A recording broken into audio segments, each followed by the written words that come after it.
And then this activity here into East Texas tomorrow or northeastern Louisiana, that's where real messy stuff is going to be. But around here, it will be a whole lot better.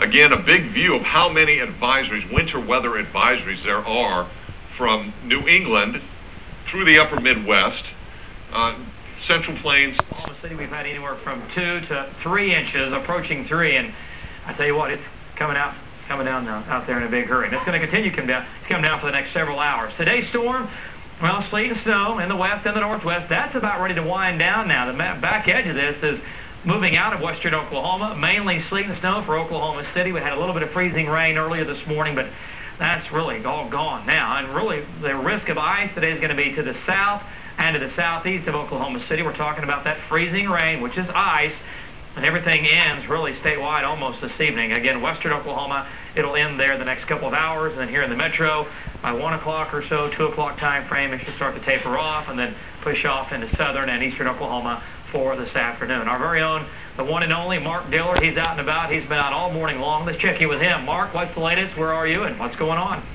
Hey, David. I'm just northbound on I-35 here, coming up to southeast 89th, and then eventually up to the crossroads.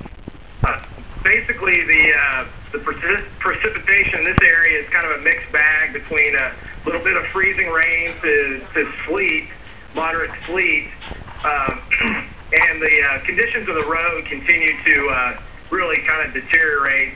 The parts of I-35 are really kind of rutted out to the point where you can't really maintain a consistent lane. And we have seen some spin outs and some folks pulled over to the side, just unable to get steady traction due to many factors. One is their vehicles are really not designed to be out on the ice, being front-wheel drive cars with poor tires. So again, if you don't have to be out today, we advise that you don't get out unless it's an absolute emergency or you have to go check on somebody. And we do urge you to check on your neighbors and the elderly if they need assistance, as it's going to be cold for quite a long time, and this stuff's not going to melt off anytime soon. Side mirror on our News 9 vehicle here, it has iced over, not completely, but it's iced over quite a bit, and it's not something you can just rub off with your hands. Instead, you need to take a scraper and do a little work on it, like that. So this is definitely freezing here, and incidentally,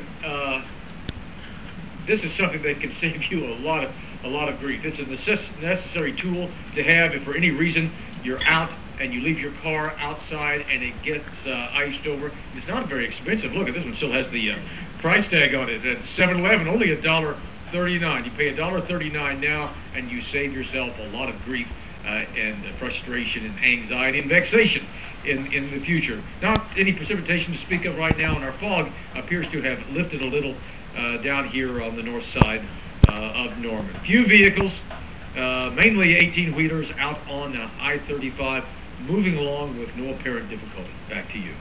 Again, it looks like you need a bigger ice scraper, maybe. Well, I talked to Ken. This is his. It's only good for $1.39. Okay, Matthew's down in Norman I-35, Tecumseh Road area there, and we understand that... And, again, not much has changed. We're looking at pockets of this rain that continue to move across the area, and the heavier pocket of sleet will come through, and then it moves on out. The sleet lessens up, the pellets get a little bit smaller, and then a new one. But the weather this morning kind of holding up that progress.